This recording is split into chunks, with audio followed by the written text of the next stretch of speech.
The first dilemma is from Justin David. Hey, so there's this girl I'm dating. Her name is, for private reasons, Jules. Now, Jules wants to have intercourse with me, but I'm not the kind of guy to go out, buy condoms, and do that.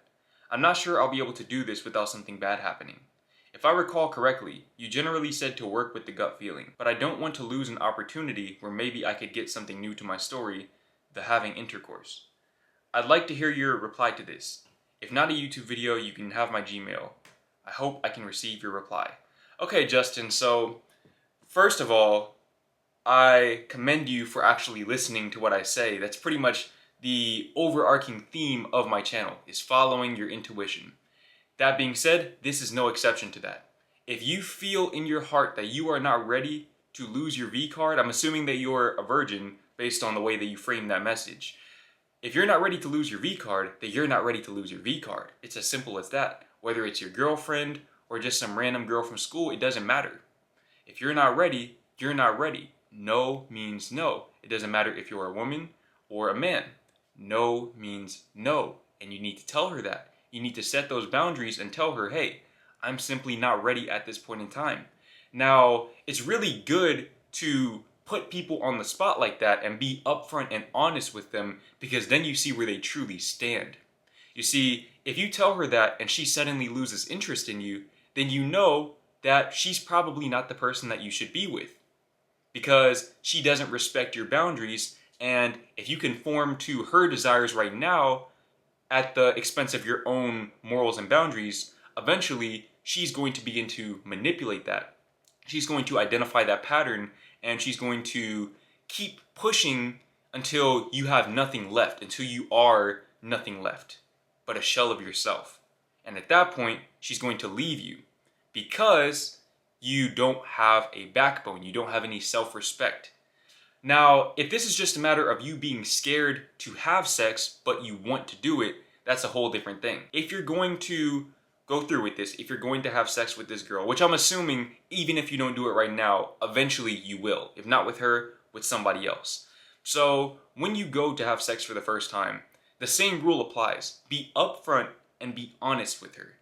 If you have particular desires, which at this point you probably don't know because you're a virgin. Even if you think you have specific desires, you might not actually have those desires when push comes to shove. Speaking from experience with that. But you need to be upfront and honest with her about some of the things that you might be into. You need to be upfront and honest with her about your experience or your lack thereof. You need to be honest with her maybe about your personal capacity for intercourse. If you know that you can't have sex 5 times in a day, then you need to be upfront and honest with her about that. You see, this is a trap that I used to fall into. I used to tell girls all of these crazy things, and then I would get them in my room and we'd be sitting on the bed and nothing would happen. I'd just sit on the edge of my bed and just basically tap my knee with my hand and ask them how their day was or talk about the weather, right? Because I wasn't ready mentally. And what I've realized retrospectively is that that was probably a major turnoff for them, because I was setting an expectation that I knew I couldn't reach, which I partially attribute that to me doing the Tinder Tuesday videos, which put me in that headspace. But either way, it was my fault. It was my responsibility to be upfront and honest, and I simply wasn't. But now I've learned to never tell a woman something that I can't follow through with. And that doesn't just apply to sex. That applies to all aspects of life.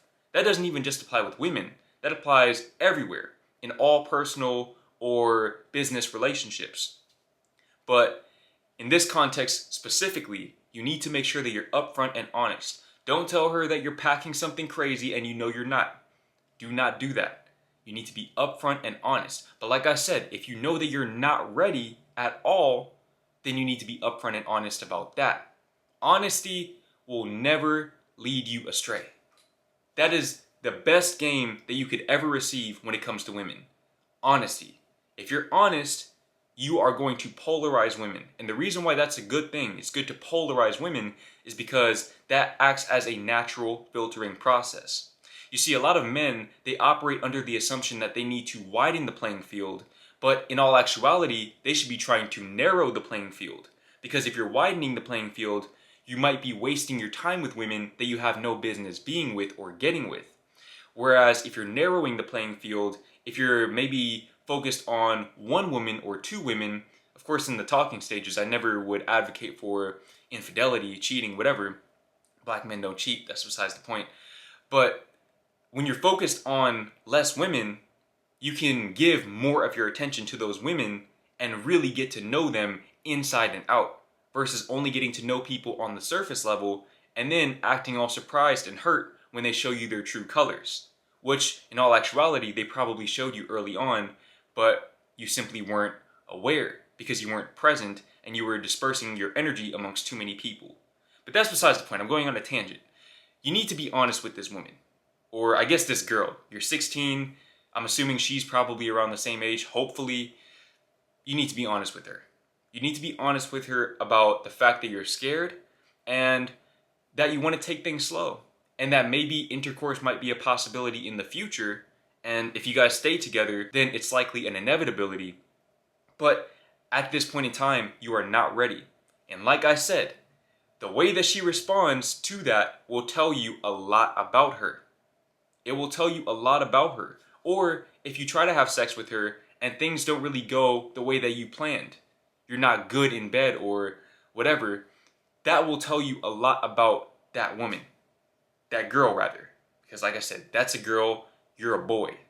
You guys are young, you're 16 years old. At 16, my balls hadn't even dropped yet. I still sounded like I was 12. I was all of maybe 5'6", 120 pounds. I was still a kid at 16, and I see you as a kid as well. You don't need to be thinking about sex right now. You don't need to be focused on sex right now, and you don't need to put this pressure on yourself to focus on sex just because your girlfriend or this girl that you're dating is maybe putting that pressure on you.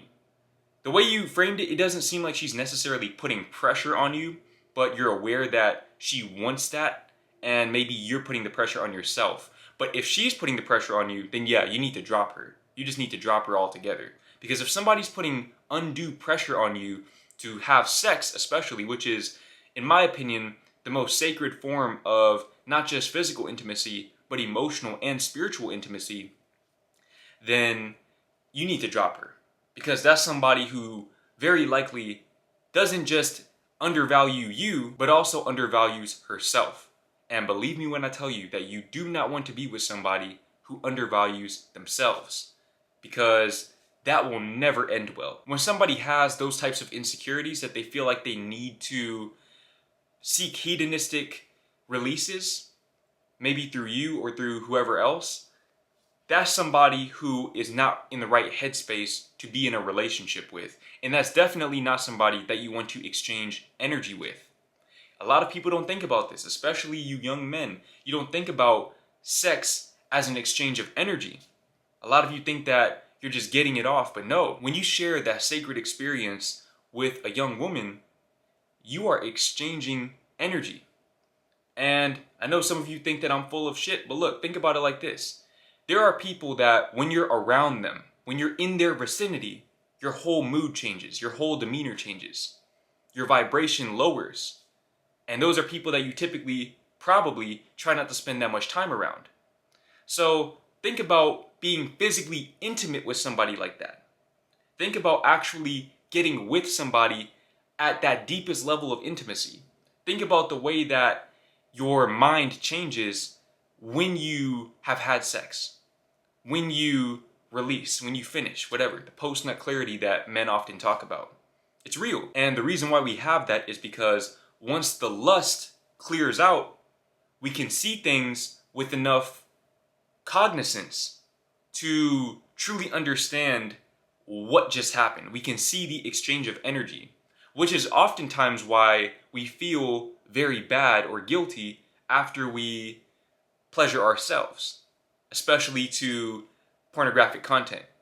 It's because we know that we just wasted our energy. We just exchanged our energy and didn't get anything back. It's like getting scammed. You just spent your money and you didn't get anything in return. Of course, you're going to feel bad about that. But I'm saying all of this to say that if your gut is telling you to not do it, don't do it. And tell her that.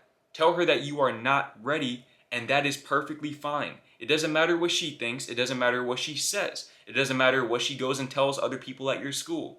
They can make fun of you all they want. At the end of the day, you are choosing yourself. You're choosing your peace of mind.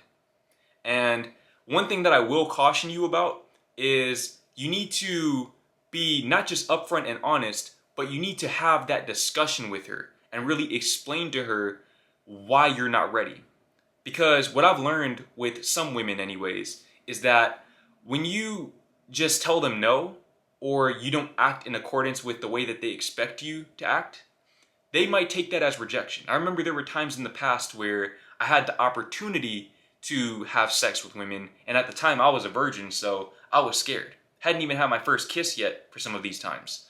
And I noticed that after I didn't act on those chances, they started moving completely differently. They started taking longer to respond to my text messages. Suddenly they didn't want to hang out. All of these things. And at the time, I didn't understand that they felt like I was rejecting them because I didn't want to have sex with them. When in all actuality, it had nothing to do with them. I just wasn't ready. But I didn't communicate that with them. And because they already had these preconceived insecurities, they simply acted in accordance with said insecurities. They tried to beat me to the rejection point. But in all actuality, it was never a race. I was never trying to reject them. So with your girlfriend, especially a young woman like that, who maybe isn't as sure of herself, I don't know if she's a virgin or not, but with a young woman like that, you need to really explain to her that, hey, I'm not ready. It has nothing to do with you. I think that you're attractive. I think that you're amazing, but I'm simply not ready.